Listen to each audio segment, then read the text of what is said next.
We're back, everyone. The creator spotlight here on the spotlight. I'm still Jeremy Lambert. That's still Steven Jensen. And below us, a name you know, a face you're familiar with here on Fightful. She's one half of the Impact Post Show. Unfortunately, she has to work with Joel Pearl every Thursday. She is 1/3 of the upcoming AEW Collision Post Show with Riccicino and Iridia. She's a TikTok star. She is Cresta Starr. Cresta, how are you doing?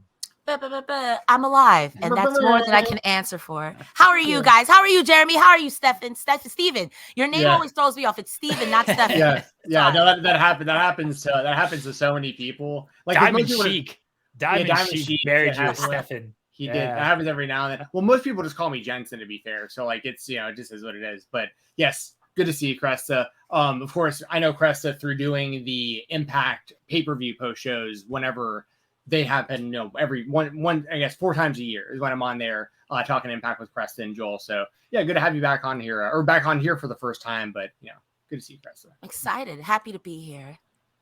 Cresta, let's start with an easy one. How'd you get started in wrestling content creation space or just content creation space in general? All right. So wrestling is a kind of a complicated story. I've been watching wrestling. There's pictures of me playing duck hunt with my diapers with the gun. And then in the background, you see the TV with WWF going on in the background. I stopped watching around, I want to say, the Ruthless Aggression era. John Cena literally just came out. He literally just did his promo with Kurt Angle. And then I had to go to work. And work lasted a very long time, if you know what I mean. I started recently in 2018. I had moved into my grandmother's old house, and me and my little brother used to butt heads a lot because, little siblings, they get on your nerves. That's what they're supposed to do. I was hanging out in his room one day, and he had on wrestling. He always had on wrestling. I ignored it. But it was a series of you had it on, and then he was playing, I think it was 2K19, and he was playing somebody, and their legs and their body was half in the ring and half outside, and I started dying laughing. He's like, you could watch this in wrestling. I'm like, nobody's body's half inside the ring, half outside the ring. Then I started watching it, and really Money in the Bank 2018 is what did it for me.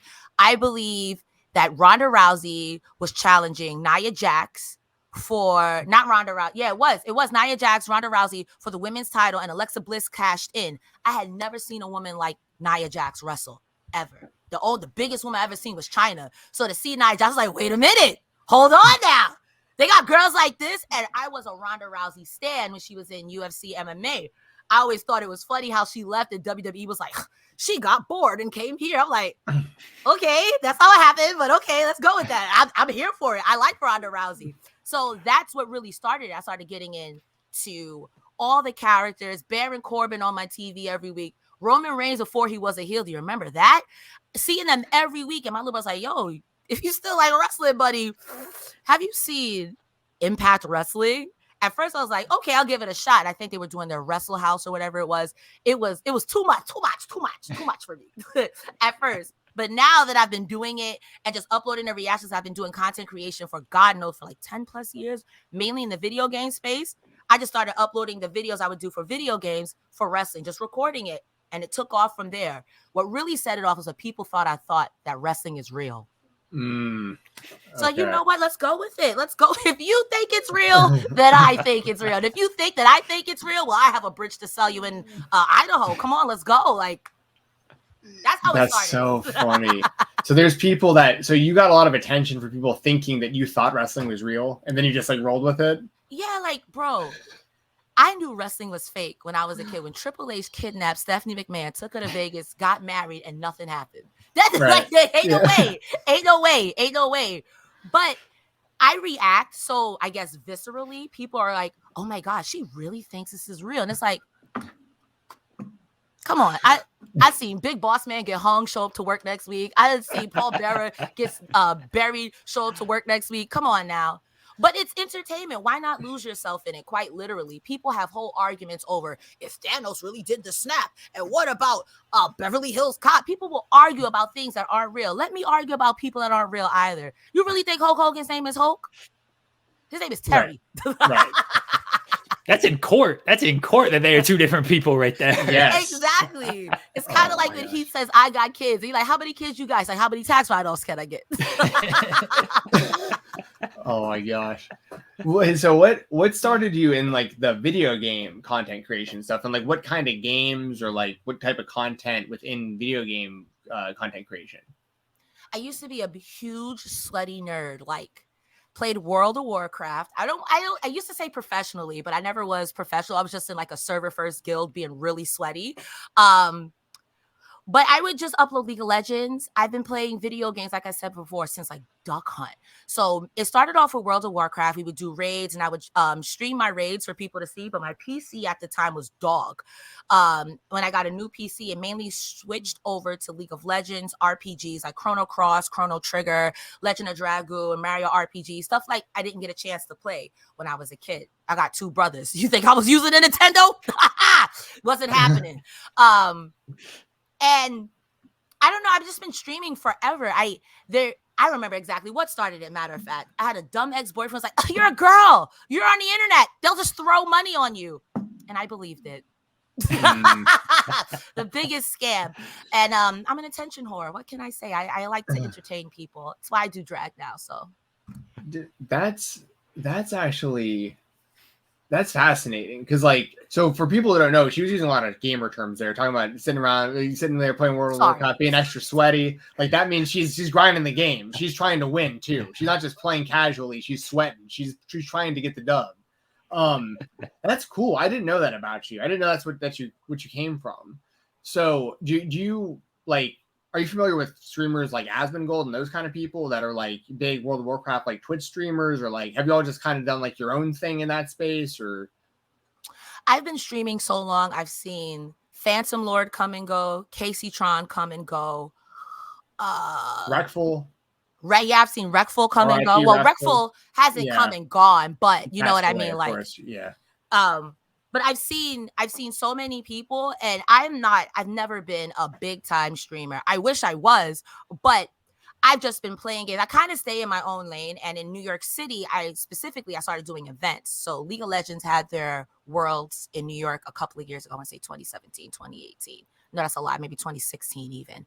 And I did a lot of League of Legends content at the time, but I also do event planning in my muggle life. Well, I used to.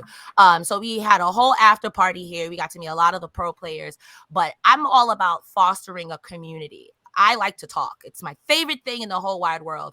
But if we're not talking about the same thing, I'm bored. So I want you to come in, like what I like. I will be a translator, a cunning linguist, a community curator, whatever. So if it's video games, has a lot of overlap with wrestling, which has a lot of overlap with this. And to me, wrestling and drag is one and the same. You put on the lashes, the hair, and the heels, and you go outside and either you power bomb someone or you do a death drop. It's the same thing. Okay, we got to talk about drag because I didn't know it was this deep with you. So how did that get started? And then I got a lot of kind of drag questions and drag queen questions as well. Because I don't know if people know that about me, that I'm a big fan of the drag queen. I only know that I only know that you are because like whenever given the opportunity, you'll start deep diving this. This is the one thing I know nothing about. So like this is I'm interested, but this is gonna be Jeremy's. Yeah, go ahead and take it away because I probably won't even have follow-up questions for this. This is so outside of my realm. But Jeremy, yeah, get your questions out there, Jeremy. I'm very interested. Go ahead, Jeremy. Hit me. Hit me with your best shot. How did that start for you getting into drag? I went to a performing arts school here in New York. Shout out to LaGuardia. I got kicked out of there for cutting school. Shout out to LaGuardia again.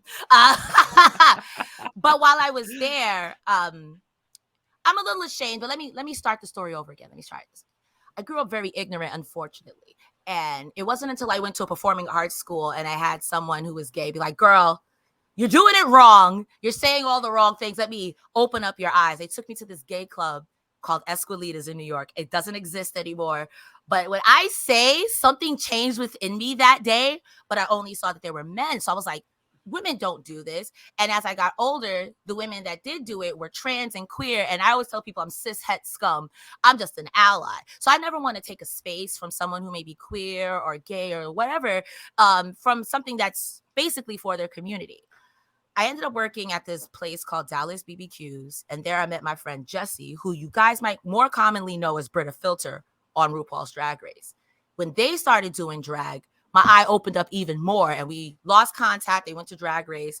Then I went to TwitchCon last year and I saw Bitch Pudding, the winner of Dragula season 1. Whoa. You can't just walk past. There's someone called Bitch Pudding. Yes, but it's BIQCCH Pudding. She won Dragula, which is like if RuPaul is WWE, Dragula is AEW or WCW, if you will. So they won Dragula season 1, and they were a mustached woman, and they were so funny, and it really changed my whole perspective. It changed between RuPaul's Drag Race and meeting Bitch Pudding. It changed my whole perspective of what drag is, could, and what it can be. A mustached woman, cisgendered women, it doesn't matter what you identify as on the gay, straight, homosexuality spectrum. Drag is art and it's a performance. So I just said, screw it, I'm going to do it. I don't have a drag mother. I'm a motherless child. So I just said, YouTube exists. If you can learn how to be a rapper and code AI on YouTube, I can learn how to glue down a mustache. I can be Vince McMahon. And my drag has pretty much become a love letter to video games and wrestling. I have so many concepts in my head. Like I have a whole Orange Cassidy concept. I haven't done my first show yet. I got a whole Bianca Belair thing, Ultimate Warrior with songs. I just have to get out there, but I'm the loser and I stay home and watch wrestling. Yeah, I honestly I'm glad because I'm gonna be fully transparent. I honestly didn't know that drag that is what drag actually was. I'm aware of drag, but I guess I would have this might sound super ignorant. I don't mean it to, but because we've interviewed Ashley, she's a cosplayer. It seems like a lot of similarities kind of in those worlds. Is that kind of fair to say? Because it's I don't know. I just don't know a lot about drag, and I didn't know that many cis women did it. I just didn't know that. That's actually, I just learned a lot just then. I will say the difference between drag and cosplay is that I feel cosplay is more, I'm going to model and I want to do it verbatim, while drag is more of the performance, the art piece. So when I say I want to do something like Orange Cassidy, am I going to look like Orange Cassidy? Maybe. You could see the similarities, but Orange Cassidy wouldn't give you the rock. I might. You exactly answered my question just then, because that's why I was getting the cosplay kind of in my head. Was you were mentioning you were gonna dress up like these characters you're just talking about. So I see it's like a performance kind of based on someone versus a direct.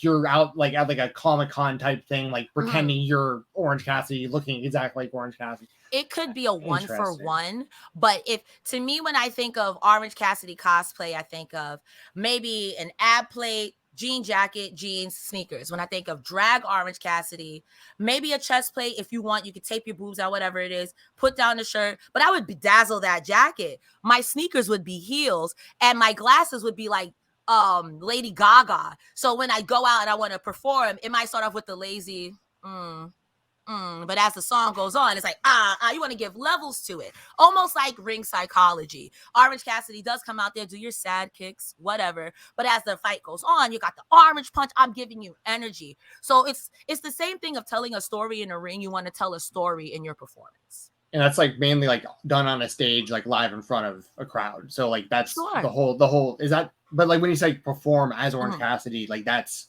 pretty much what the performance is you're doing a dance entertainment type.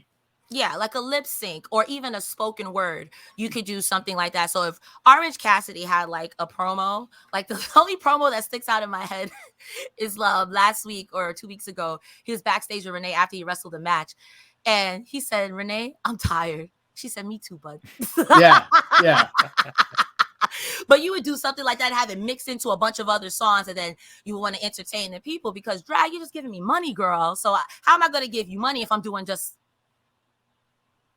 That's part of it I'm forgetting about. Wait, so you're making money as this is happening in real time. Oh, okay. So I haven't drew a dime yet. Call me Jeff Jarrett. Oh, wow. This is actually fascinating. I didn't know any of this. Wow.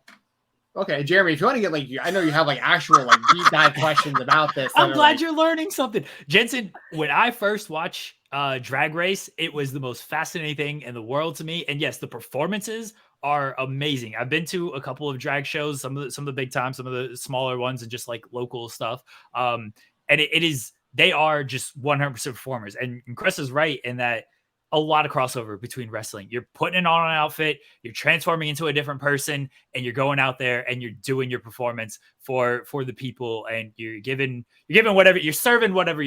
I'll try to use a little bit of drag term here. Who are some of your favorite drag performers, Cresta? Bianca Del Rio. I think Let's go. Let's go. That's my favorite. That's absolute favorite.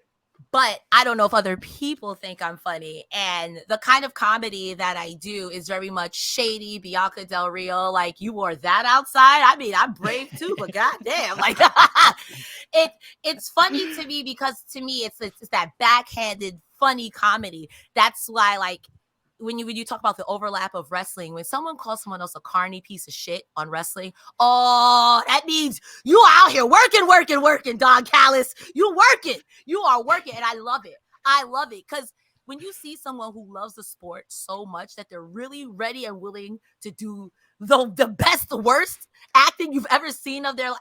Come on now. It's the same thing with drag. It's a joke. It's funny. It's comedy. You're in on the joke. One of my other favorite drag queens, Sasha Colby.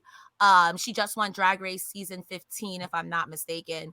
There's also a level of femininity that comes with drag that in my everyday life I don't typically experience. I tell people that I'm either Cresta Starr or don't perceive me. I'm No Face from Spirited Away. Leave me alone. Don't even look in my direction. I'm this. So it's nice to see people being feminine. Sometimes you want to go on stage, whip your little ponytail, feel the fantasy.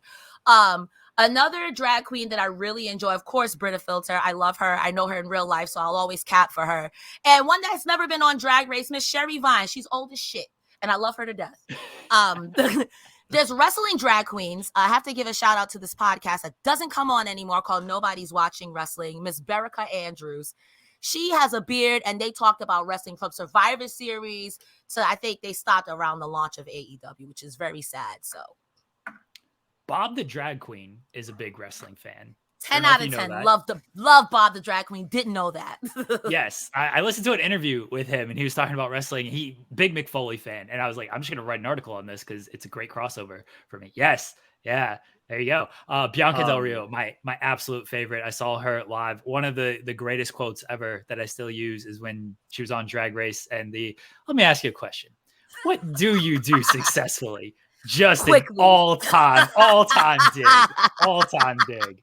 I had the pleasure of seeing Bianca before she was on Drag Race. In New York City, they did what is that? They did a viewing party for the winner of season 5.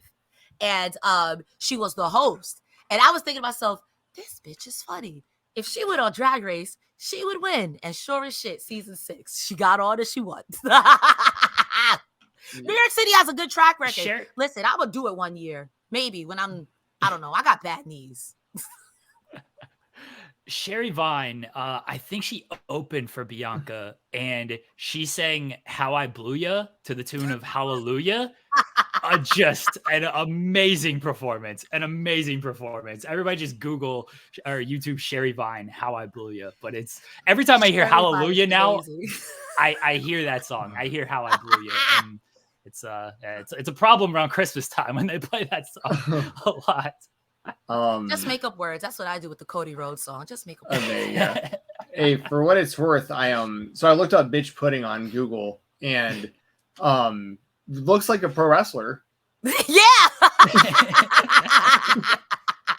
I mean, the makeup, like the face paint makeup type, like that's I see what you're talking about. If I had to pin bitch pudding's aesthetic, she would be Poison from Final Fight, Street Fighter, the various one with the top hat, the crop top, the whip, and the booty shorts. That's bitch.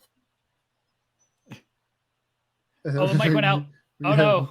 I think she kicked like the cord or something. Got unplugged. No, that's fascinating. This is obviously a world I know nothing about. That's exactly what happened. I kicked my mic. I know that game. But yeah, that makes sense though. I could definitely see like the crossover between like this and like pro wrestling and like that kind of world. Very interesting. So when you do your drag show, like when you're up there, are you doing a whole mixture of song, dance, comedy? Like, and like how long is like a set while you're up there? So I officially started this year. This is my first year. I haven't booked a show yet. So if you're watching this and you want to book me, I haven't booked a show yet. But I did apply for the TwitchCon drag showcase because it's all going to come full circle. And again, I did go to a performing arts school. So I can either sing, play an instrument, or I can lip sync. And to me, lip syncing would be more ideal. I would love to do like a mashup, maybe like, also you got to know your audience. I don't think I could go up to a gay club and do in the middle of my song, you know, all men are created equal, but you look at me and Samoa Joe, you can see that statement is not true. Then I'm like, what the hell is that? Conversely, if I go to like a straight establishment and I try to do the Bianca Del Rio, let me ask you a fair and honest question. What do you do successfully, quickly? People come like, you know? So in an ideal world, I would love to do something like, if I could go to like a WrestleCon and they have like a little drag showcase, I would totally cut it up to Joe Hendry's theme song because I'm a clown, you know? Oh, you know, yeah. I would love to get. Unfortunately, Hulk Hogan's theme song slaps. It has slapped since the day it was born in the 80s. But can you imagine when it starts coming down and it hurts inside? That would be something I would love to do. But until that day comes, again, call me Jeff Jarrett. Never drew a dime. The hardest working woman in show business.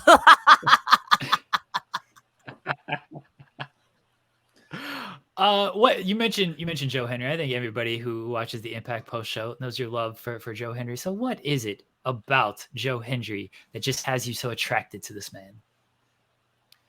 Respectfully and disrespectfully, that's a fine man. Hallelujah, that's a fine man. Besides that, his promos when he was coming to Impact were the worst. He took some man's baby, he took some man's inheritance, you cheated on some man's. You're the worst. And you're a motivational speaker.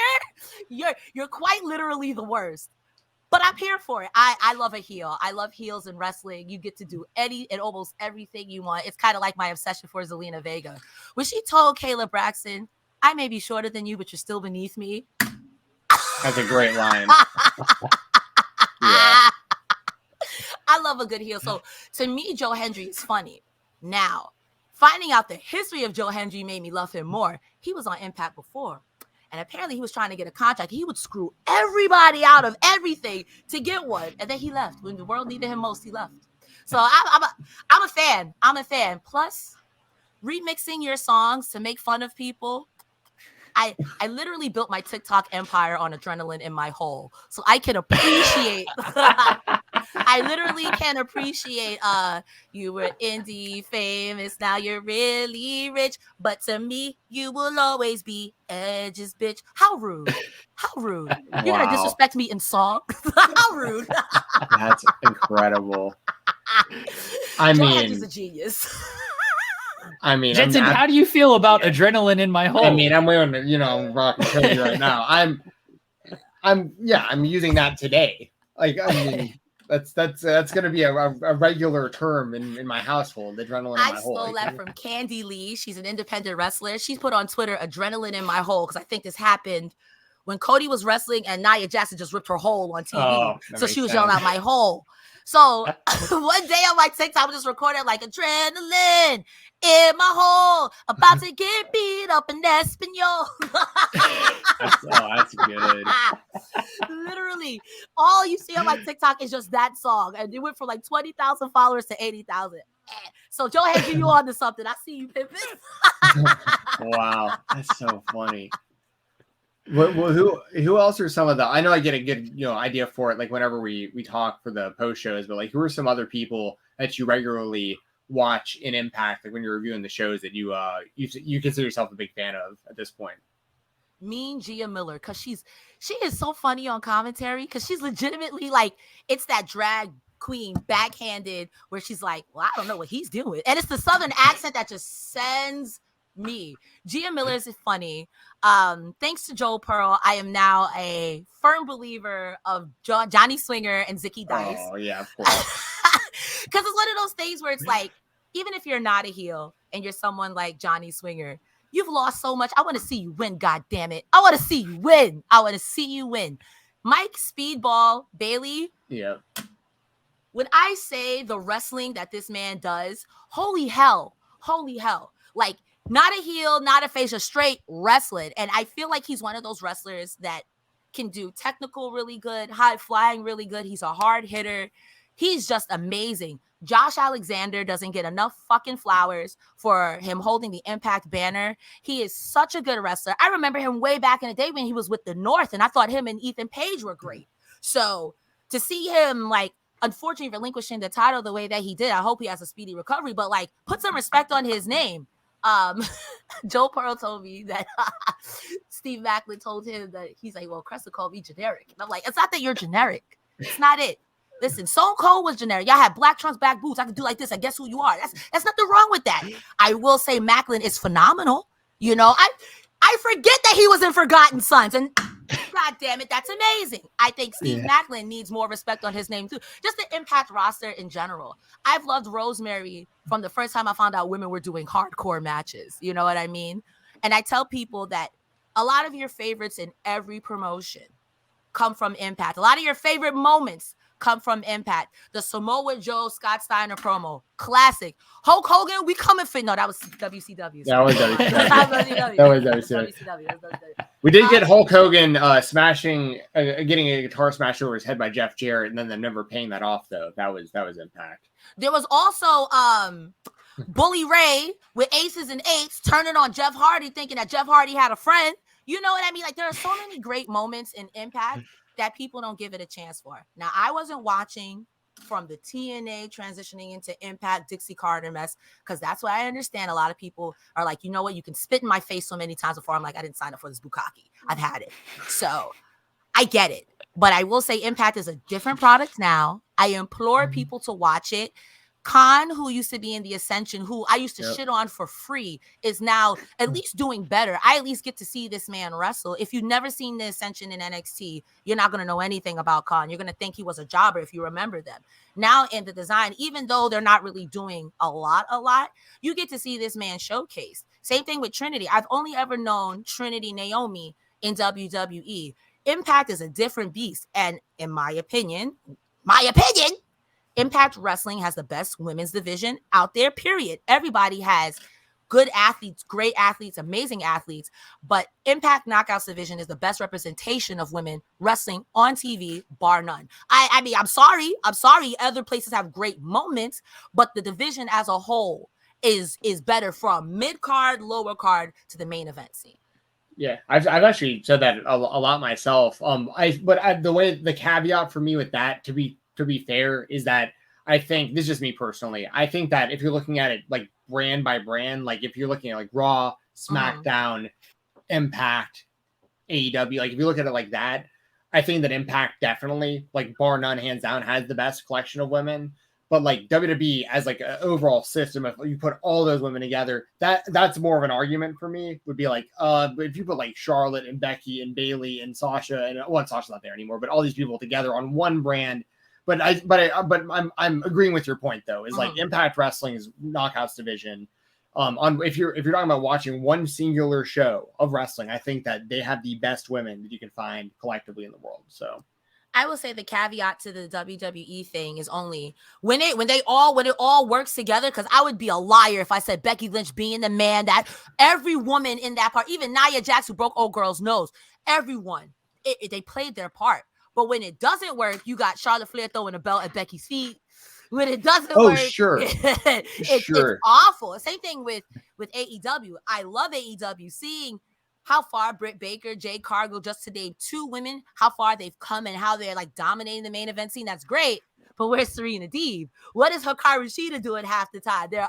Why do the originals come out one by one when the outcasts are going to jump you? Like, there are certain things where it's like, bro, you've got all the pieces. Make it work. Yeah, no, I'm with you. I think that makes a lot of sense what you're saying with that, because they do treat, it feels like when you see the women on the Impact show, it's never like, it's always like worth being on, like, if that makes sense. Like you don't feel like you're wasting your time watching. Right. Yeah. And like, and they're really good at making their championships matter. Like their Knockouts title is super important. As a matter of fact, because they do so much intergender wrestling and Impact, like the Knockouts champion, you can conceivably believe could also be the world champion. Like Absolutely. I could totally see Jordan Grace or Absolutely. Deonna Purrazzo winning the world title. So like, as a matter of fact, they should do a story at some point of Deonna versus Macklin, I think, honestly. Oh, that would be camp. That would be that would be iconic on so many levels. Like when on Twitter the other day, someone had said, "Oh, CJ Perry, I see you really did break up with Miro." And Miro quote tweeted it, says, "She's with Bobby Lashley. You ain't know." That's the type of shit I like to see. That's what I want to see, Deonna Purrazzo versus Steve Macklin. Oh, I mean, I don't mean to bring up Voldemort's of wrestling, but if y'all could do a good storyline with Tessa Blanchard and Sami Callihan, who was a biggity piece of crap, beating, busting people open every week, you could do it with Jordan Grace, Deonna Purrazzo. You could have even did it with Chelsea Green, because like that table spot with Chelsea Green and Deonna Purrazzo went to like 2 tables off a ladder, disgusted. But also they showed up to work next Thursday like, like I can see it. Oh yeah, I've been saying for a while, like you could put the world title, the Impact world title on, in my opinion, it would be fine if you went with Jordan Grace, Masha Slamovich, or Deonna Purrazzo. If built correctly. And that way also, like, because the Tessa thing is a black eye on Impact's history. It just is. And like, it would be good, in my opinion. This isn't the reason you would give a woman the championship, but like, I think there's like a cherry on top of the cake scenario here where it's like, someone like Jordan Grace deserves it already. But then in the history books too, it's like, it isn't just, every time you bring a woman champion, it isn't Tessa. And then like you bring talking about all that. It's just like Tessa was the champion, but also check out Jordan Grace. She's the champion now. You know what I mean? I agree with that with especially Grace and Purrazzo, just because like I think about how much work that they've put into Impact. Even when I was watching it spotty back and forth off and on the day, I always saw Jordan Grace and I always saw Deonna Purrazzo and Rich Swann and Eddie Edwards. They've been there since the dawn of time, and I think that they deserve all their flowers. You know, Motor City Machine Guns too. Like, they live there. That's their home. They live there. They're the best. We love those guys. I want to circle back to something you'd said about Steve Macklin, because so you were the one who called him generic, because Joel nearly got his ass kicked by Steve Macklin because Macklin thought it was him, which I feed it into, but I'm trying to get Joel beat up on every show. That's my listen. I just be saying stuff, so don't take it personal. Hey, Cresta, if it makes you feel any better, and I'm just gonna throw it out there. I've called Steve Macklin generic on this channel as well. Oh, there's some haters. Yeah. Like he's not out here. Okay, so let me say this. He is not Macklin the person is not generic. But black trunks, black boots, I could do this. And are you Austin? Are you a young lion? Are you Kota Ibushi? You know what I mean? Like, it's no tea.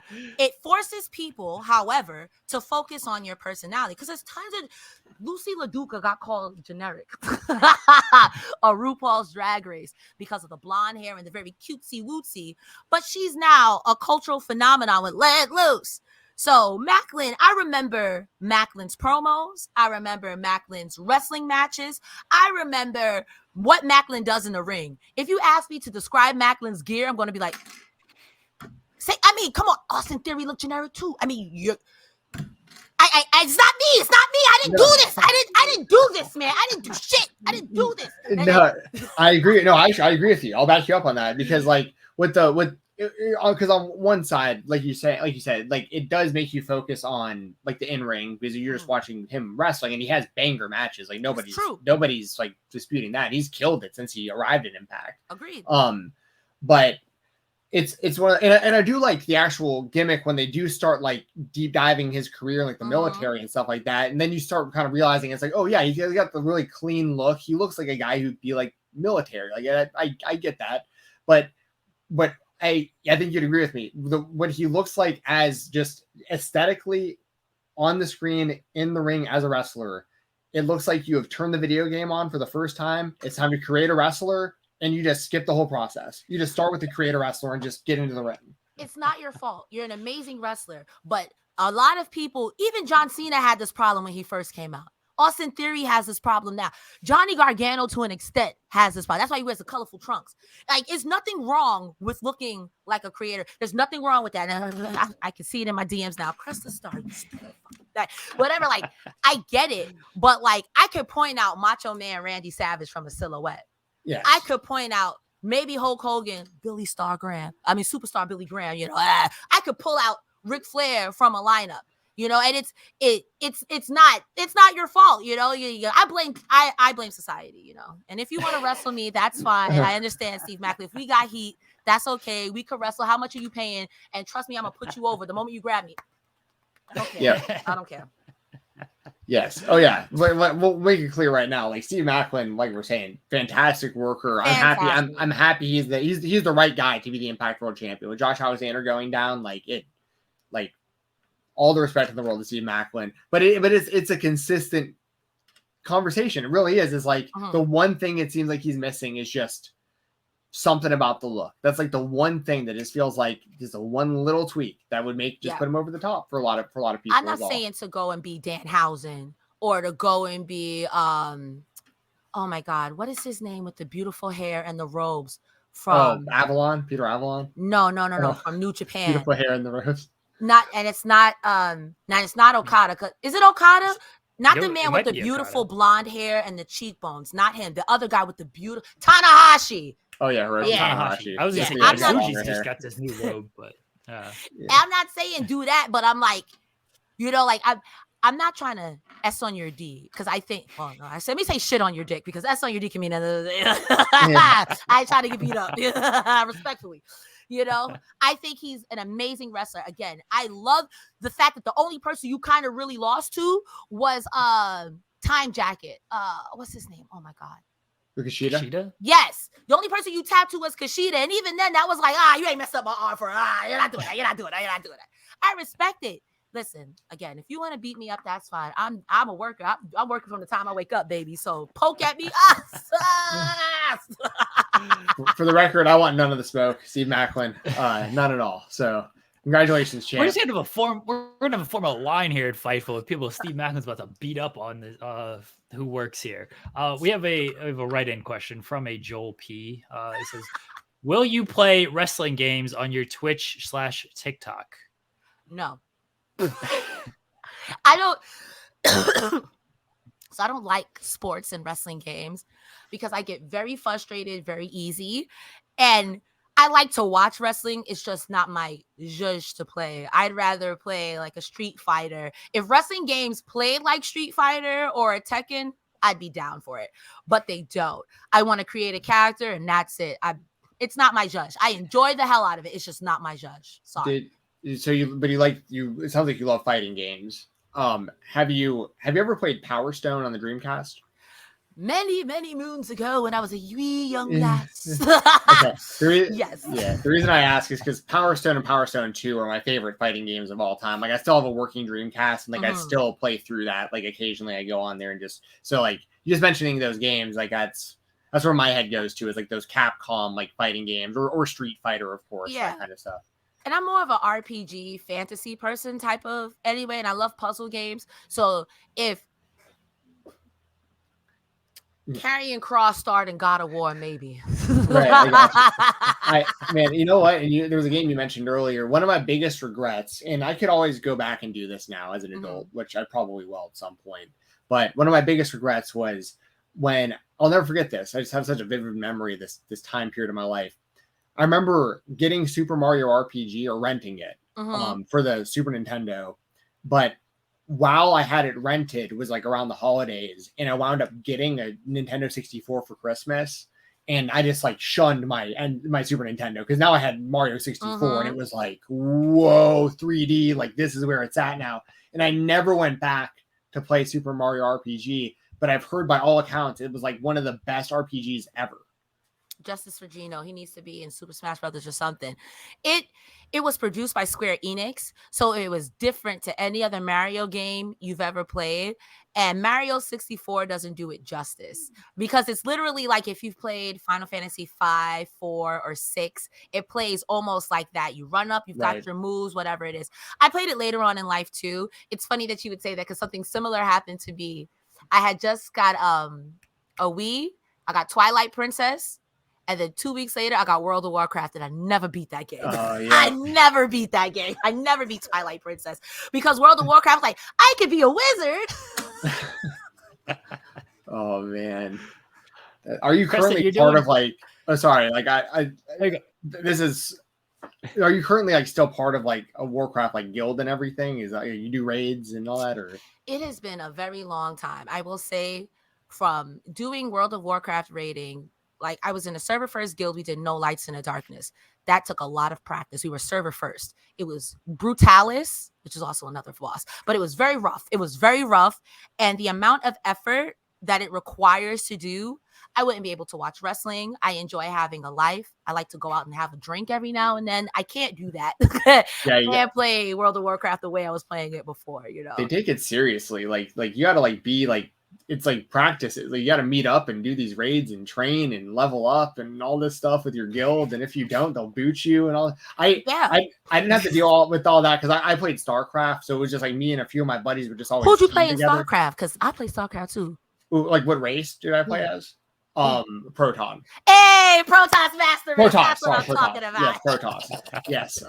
It's been a while. I used to play. I played the hell out of Brood War. That was my era. And then I played some StarCraft too, but that came out while I was in college. So I just couldn't, and I didn't have a computer that was like powerful enough to really run it right. Like if like my screen minimized for any reason, I couldn't reopen the game, like just because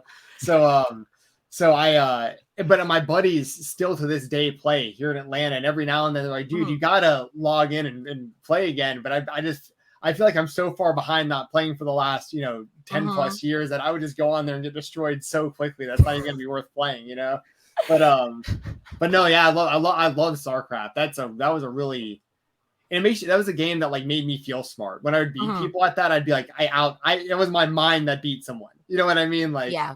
But yeah, that's cool that you even know about StarCraft. My buddy, shout out to I'll never mention his name ever again, in history of the show. Shout out to my old friend, Kevin Zhao. His real name was Huafe. He was, I don't know where he was from. Probably he came from another country, went to my middle school and high school. He was the smartest kid I've ever known in my life. He used to program my TI calculator to do my algebra for me and stuff.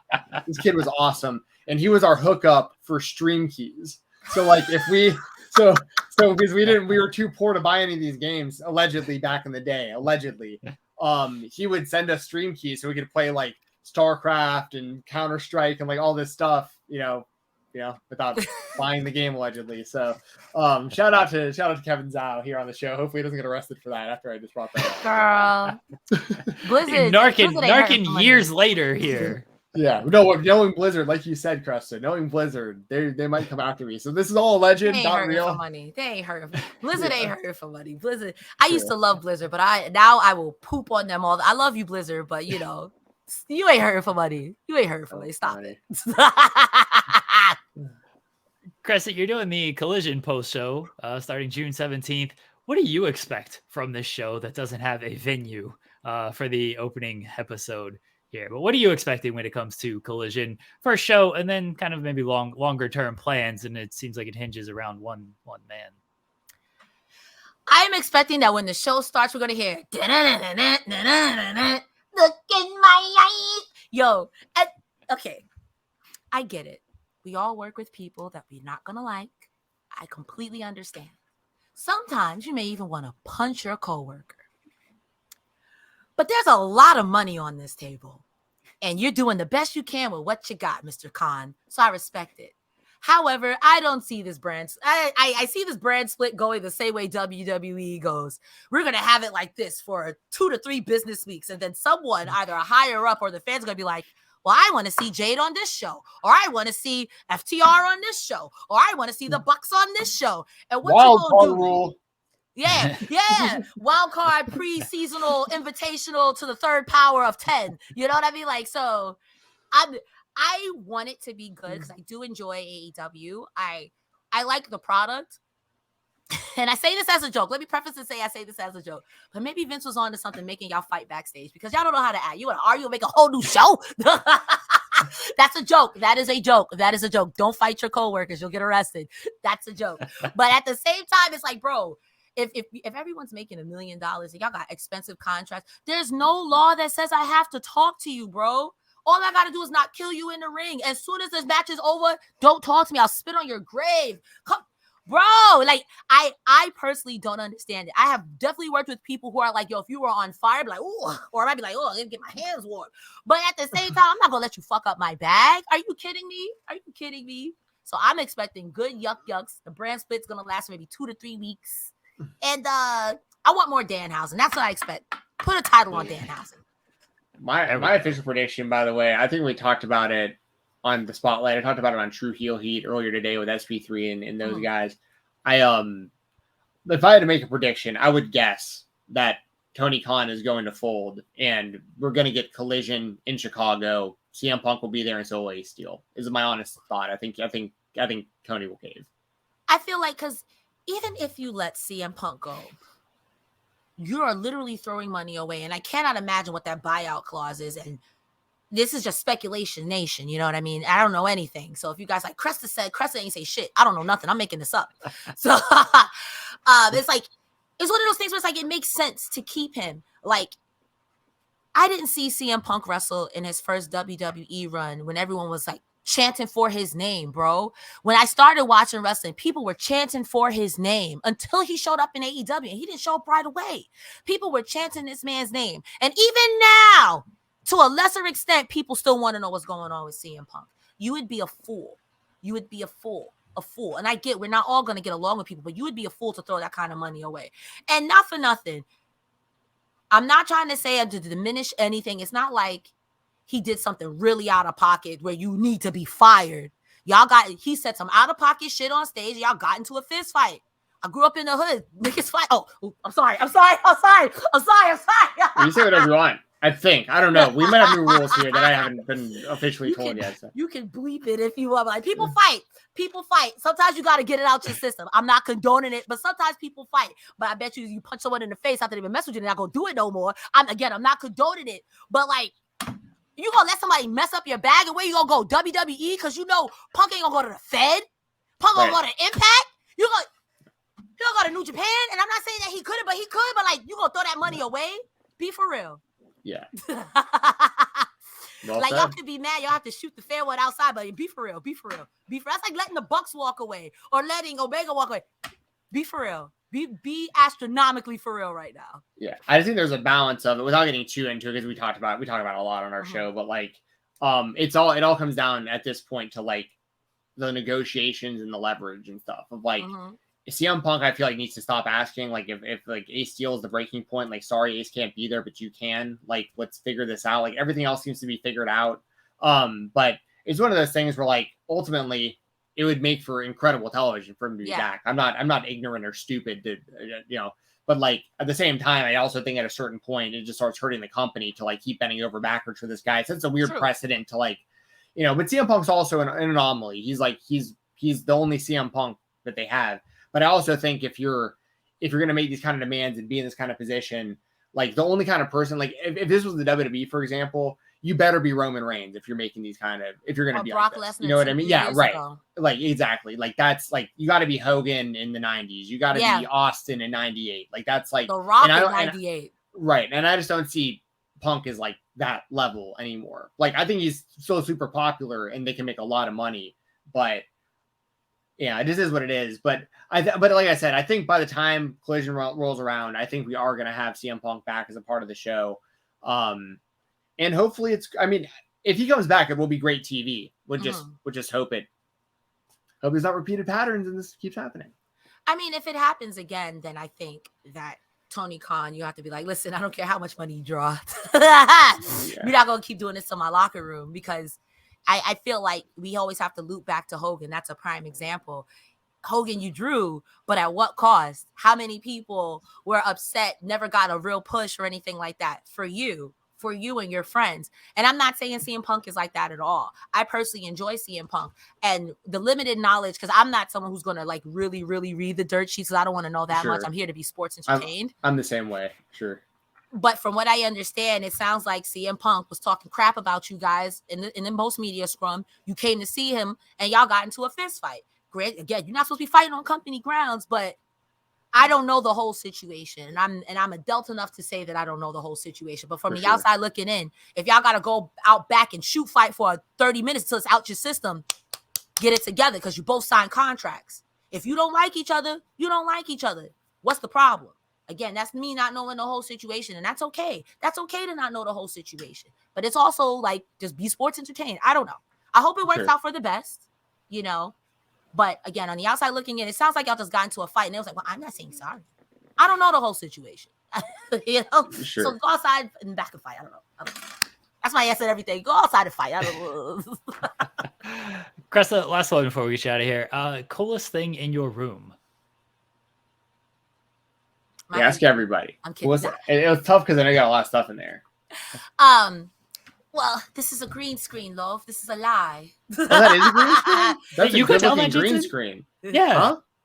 There's a green screen, love. It's well, no, I can tell it now because I can see the corner. I can see the corner of the screen moving now. Yeah. No, I didn't notice. I thought you were sitting in front of a bookcase this entire time. I actually thought. Oh wow! I will actually show you the coolest thing in my room. Hold on. I got tricked by a green screen. Holy shit! Yeah, you could tell that was a green screen. I can tell when she moved. I mean, I can tell now with like the. No. It's my actual Stone Cold Steve Austin belt. There we go. Look at that. Let me take it out. And this is special and sentimental to me because I am someone who is a huge nerd, but I am always someone who changes their mind. So to invest this much money into something that I think is cool, but has no other reason but being cool is pretty cool to me. I actually brought it from WWE.com. I'm so cheap. I am so cheap. The fact that I actually brought one, for a solid month, I didn't know how to act. I was walking around places like, I'm champ. This is one of the coolest things. And now I know why people would fall on the floor when you get hit with one. It hurts. Yeah. just be careful out there, Cresta, because I don't know if you know the unwritten rule, but if you carry around a replica title at a wrestling show, it's 24/7 rules. So like if a fan comes up and tries to pin you for it, like be prepared to defend it. Oh, y'all didn't know? I have like 2 wrestling moves. I have a whole wrestling gimmick. The coolest thing would be because my wrestler is a bully. So once I get you in a side headlock takeover, Wet Willie, ew. Oh. Then it's in your nose, ew. And then it's in your mouth. That's my finisher called the sewer. Ooh. and then they just tap out. They either tap out or pass out. Exactly, because it's so nasty. Earwax, boogies, and you're gonna flush it down the toilet, which is your mouth. Oh wow. Book me, yo. What's up, Scott? Gross, just thinking about it. Oh, from the moment I wake up, I'm working. Gross, just thinking about it. I'm gonna pull this on the kids now. Like, they ain't gonna mess with me at all. Start doing this to them. Get them in line. Willie, the nose and down the toilet. Tap. Oh my gosh. Dude, I can see like Jimmy Lloyd doing this on GCW. Like if someone's gonna steal this, it's that here's this idea, Cresta. So you need to get out there and do it before someone takes it from you. I mean, I got bad knees.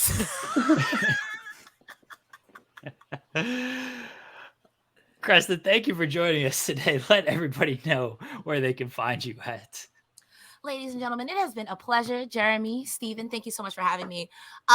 You guys can find me Wednesdays, Fridays on Twitch. Monday streams are gone because Grandma Starr is old and she requires a lot of attention and I have to go far and fuck my life. Thursdays, I'll be here on the post-impact show over on Fightful. And on Saturdays, starting June 20th or whenever Collision decides to come out when it finds a home. June 17th. June 17th, same difference. You round it down. I will be live, myself and Iridian and Rick. We will be live talking everything post AEW. So be nice. Impact, Loyal, and Faithful have been very nice. You AEW fans or WWE fans, I got my spray bottle. Please be nice. I'm so sad. I'll cry on camera. I don't care. Cresta, thank you so much for joining us. And apologies that you got to deal with Joel every single Thursday. I love Joel. I'll be all right. I love you, Joel. You're a mentor. You're an educator. I don't care what they say about you. You are the one. Follow Cresta on Twitter. Check out the TikTok. Check out the Twitch. All the links are down below there in the description. Everyone can go follow her there. Check out the Impact post shows every single Thursday here on Fightful. And then starting June 17th, check out the AEW Collision post show. Cresta, thank you again for joining us. We really appreciate it. Guys, stick around.